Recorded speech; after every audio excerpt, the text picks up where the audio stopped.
がここにいるうちの本物のスクールスポーツのために行こうぜベイビーバンこの国は気をつけて、現実になることがありますからね。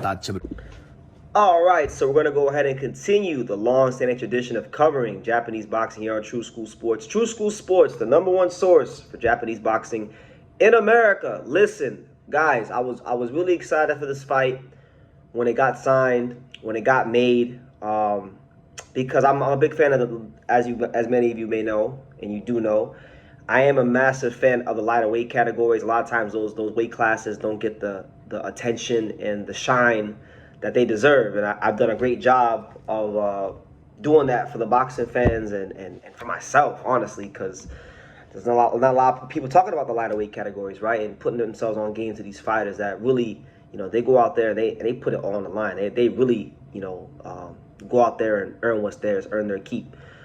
So I was really excited when, you know, Kyosuke Takami, a fighter that I've covered here, you know, before he was even champion, before he was even like gonna fight for the title, you know, I was been covering Takami, right? You know, he was champion and he was starting to get a lot of hype in the Japanese boxing community and even in the boxing community. And I felt like he was getting way too much hype. I'm like, no, Takami is a good fighter, but you guys are calling on the next superstar, the next this, the next that. He's not. He's good. He has not proven, in my opinion, to be that yet. I don't, you know. So for me, I said it when I made this video about Takami versus Rene Santiago. I said, look, for me, this is his judgment day. He's going to, we're going to figure out how good he is in this fight, because Rene Santiago is in the prime of his career. He's at the peak of his power. He's confident and as competent as a fighter as he's ever going to be. So if Takami goes in there and he puts those bricks, if he puts those hands all over Santiago and gets him out of there and dominates to become the unified champion, then that to me will be a true statement, and now I can look at him in a bit of a different light. But that's not what we got, guys. That is not what we got.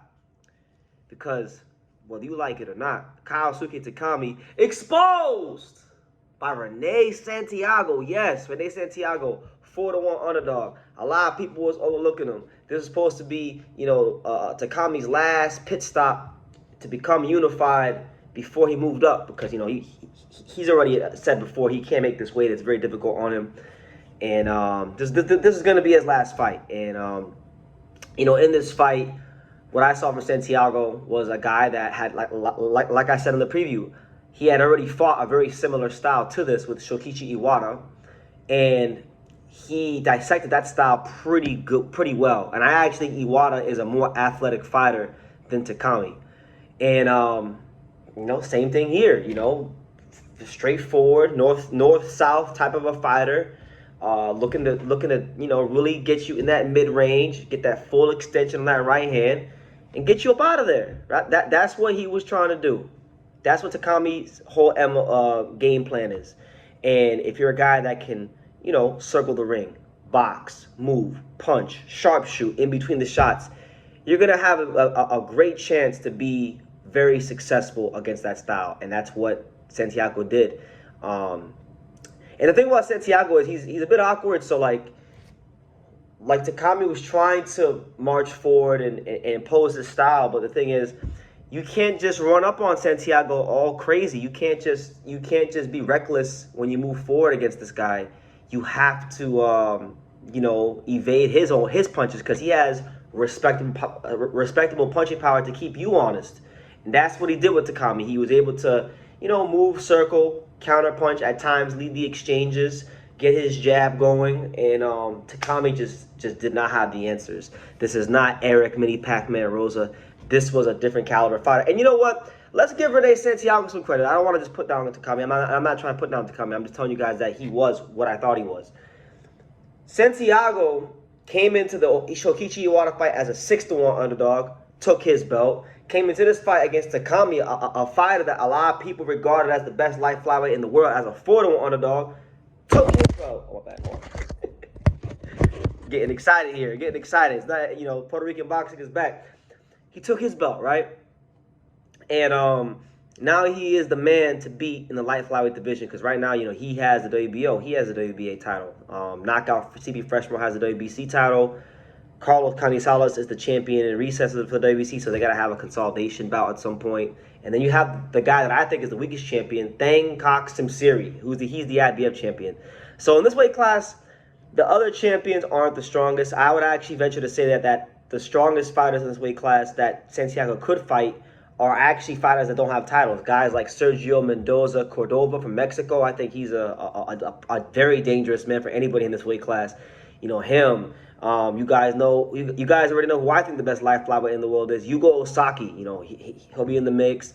You got Sivanathan Ochinga, the former world champion. And then you also got Daya Kira from Japan as well. So those are the kind of fighters I think Santiago has to fight, you know, as far as getting the toughest challenge out there for him.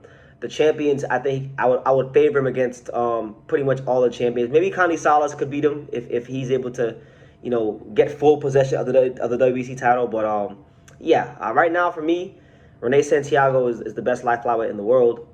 He's proven it, you know, against top guys. And on top of that, forget the best light flyweight in the world. I think Rene Santiago, as far as Puerto Rican fighters, he is the Puerto Rican fighter of the year. And it's not even close. I mean, to do what he's done, going to Japan as the underdog, and to win and look good doing it. I mean, come on, man. Well, how could you not respect what he's doing right now? I think like he's really been one of the true feel-good stories of boxing, because when you go and you look at his record, when you go and you look at the record of a guy like Santiago, it's not a pretty record. You know, it's got 4 losses. You know, and he's lost Jonathan Gonzalez and things like that. So you know, for him to, you know, do what he's done in his career, it's really awesome to see. And then, you know, also on that card, just to touch briefly on that same card, you had Anthony Olaskuaga making having his 3rd fight of the year against Taku Kuwahara, the former OBPF you know, champion, and